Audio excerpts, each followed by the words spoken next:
And tonight's Local 10 News investigation, part 2 of Bob Norman's report on a youth football nightmare that one family says nearly cost a 15-year-old player his life. The family alleges his coach put his health in danger. And a look at that coach's past arrest history, it has them wondering how he could ever have been allowed on the field in the first place. Here's Bob's eye-opening report. I kept saying to him, "You're cold, you're sweating." Ebony Lawson was worried about her son Jerome just before the big Deerfield Beach Bison game against the Pompano Chiefs. His skin looked muggy and, wet. Jerome said his coach, Darren Bostic, had given him 4 bottles of the powerful laxative magnesium citrate on top of a strict diet and workouts so he could shed 20 pounds to make weight. Both she and her son said they overheard talk that money was being wagered on the game, as much as $20,000. The bet was like they thought we was going to lose by like 21 points. It was only after the game his mom knew something was terribly wrong. As he was coming out off the field, he was like staggering. Jerome said both arms and both legs locked up with powerful cramps. I really thought my son was having a stroke. He would spend 3 days in the hospital. He can face kidney failure that can kill him, or he have to be on dialysis.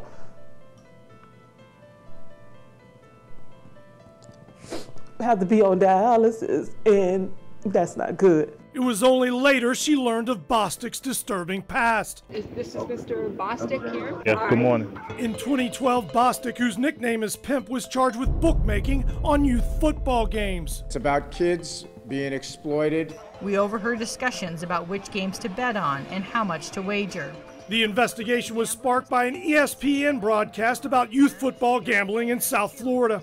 And coaches who were basically nothing more than criminals. That charge was later dropped after controversy over a confidential informant, but that was only one of Bostic's arrests. There was a misdemeanor battery conviction, a plea of no contest to a felony charge of aggressively fleeing police, and 2 crack cocaine dealing arrests, the last of those coming in 2015 that included a firearm. Both those charges were dropped as well. Prosecutors also alleged he was a documented gang member, yet the city of Deerfield Beach approved him to coach anyways. He passed a background check. Mayor Bill Gans, a Bison supporter, said Bostic passed the city's background check because he wasn't convicted on the bookmaking and crack cocaine charges. If the charges have been dropped, our hands we're handcuffed on that. You can't find someone to coach your children in your city This is that hasn't been arrested a volunteer for crack coach. cocaine, a volunteer coach that hasn't been arrested for betting on children's football games. You want us to be judge and jury on someone? Absolutely. You want us to be judge and jury?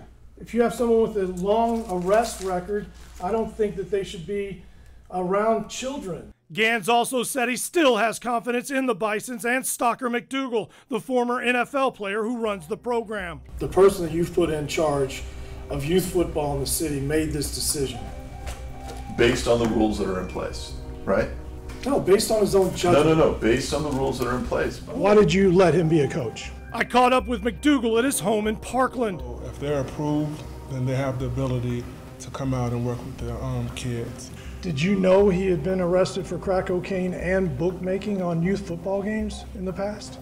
No, sir. You understand that people would find it hard to believe that you didn't know. Did you know he was giving Jerome Neal magnesium citrate? Mr. Norman, I've said all that I can say about it. Gans said the city couldn't legally stop Bostic from coaching.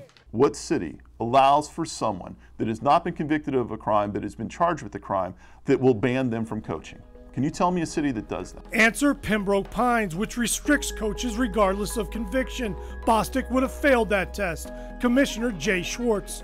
An individual with an arrest record like that, they're not welcome and they should never be on the field. Somebody needs to be held responsible for what happened to my son. Tomorrow night at 11, see what Bostic himself has to say about this. And you might be shocked at where it was I found him.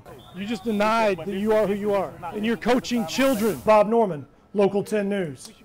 Well, the family tells Bob that Jerome is still undergoing routine checking for kidney damage, and the jury is still out as to whether that damage is permanent. Oh, we wish Jerome well. Absolutely. Hope he recovers.